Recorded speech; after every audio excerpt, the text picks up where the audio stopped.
During the time that I've been given to share my testimony here, I think it's important to note before I start that in these 5 minutes I'll be speaking that somebody in the United States will die of a drug overdose, and it is almost a 72% chance that during those 5 minutes it will be fentanyl related. Having started that way, Chairman Brown, Ranking Member Scott, and esteemed committee members, thank you for having me. I know this is a bit of a curveball, but I like a little baseball myself. My name is Jason DeFord, but to most I am known as Jelly Roll. It is important to establish earlier that I am a musician and that I have no political alliance. I am neither Democrat nor Republican. In fact, because of my past, my right to vote has been restricted. Thus far, I have never paid attention to a political race in my life. Ironically, I think that makes me the perfect person to speak about this because fentanyl transcends partisanship and ideology, gentlemen and women. This is a totally different problem. And I was speaking outside to the media, and I gave them a statistic that said 190 people a day overdose and die every single day in the United States of America. That is about a 737 plane. That's what about a 737 aircraft can carry. Could you imagine the national media attention it would get if they were reporting that a plane was crashing every single day and killing 190 people? But because it's 190 drug addicts, we don't feel that way.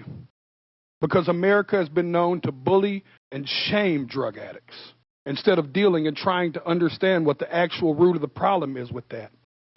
But the sad news is that that narrative is changing too, because the statistics say that in all likelihood, almost every person in this room has lost a friend, family member, or colleague to the disease known as addiction.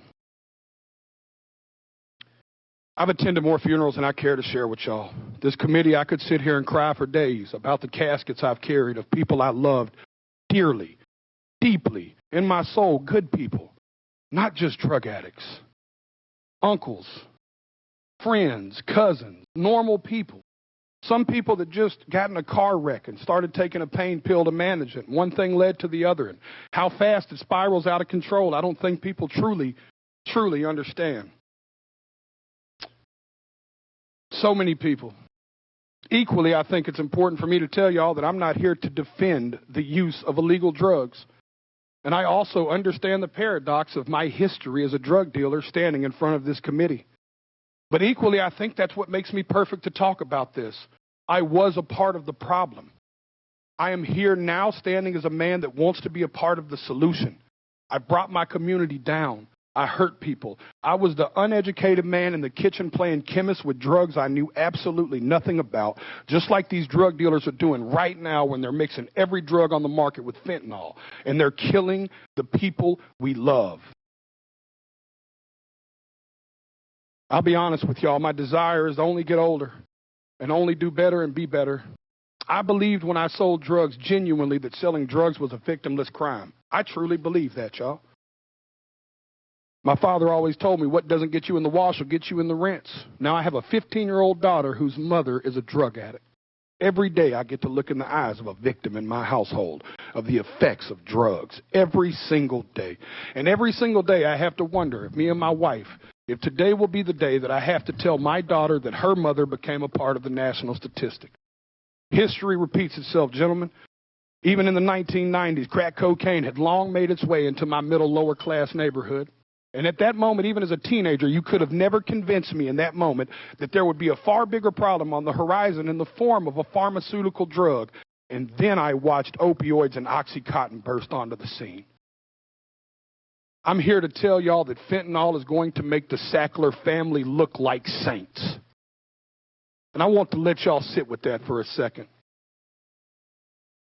It is time for us to be proactive and not reactive. We were reactive with crack. We were reactive with opioids. And y'all are taking the first step at somebody in Senate finally being proactive. I truly believe in my heart that this bill will stop the supply and can help stop the supply of fentanyl.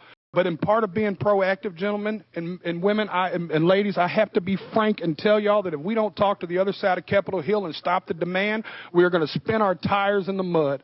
Y'all are taking the first step, but I encourage you to take it outside of this room, and you take it to your colleagues and your constituents, and you give them the most that you can. I know I've got a few seconds here, and Senator Brown said I may or may not go over. All I want to say is that I not only encourage y'all to do this, I encourage y'all to take it a step further. At every concert I perform, I witness the heartbreaking impact of fentanyl. I see fans grappling with this tragedy in the form of music that they seek solace in music and hope that their experiences won't befall others. They crave reassurance. These are the people I'm here to speak for, y'all. These people crave reassurance that their elected officials actually care more about human life than they do about ideology and partisanship. I stand here as a regular member of society. I am a stupid songwriter, y'all, but I have firsthand witnessed this in a way most people have not. I encourage y'all to not only pass this bill, but I encourage you to bring it up where it matters, at the kitchen table. Nobody ever saw it coming. It started with a little pill. One thing led